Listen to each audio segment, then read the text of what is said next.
Jirlikda tengingiz yo'q.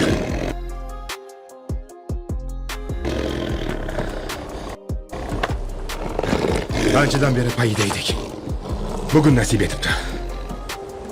Cho'ldagi ovchilar hasad o'tida yonadi endi. Alloh bizni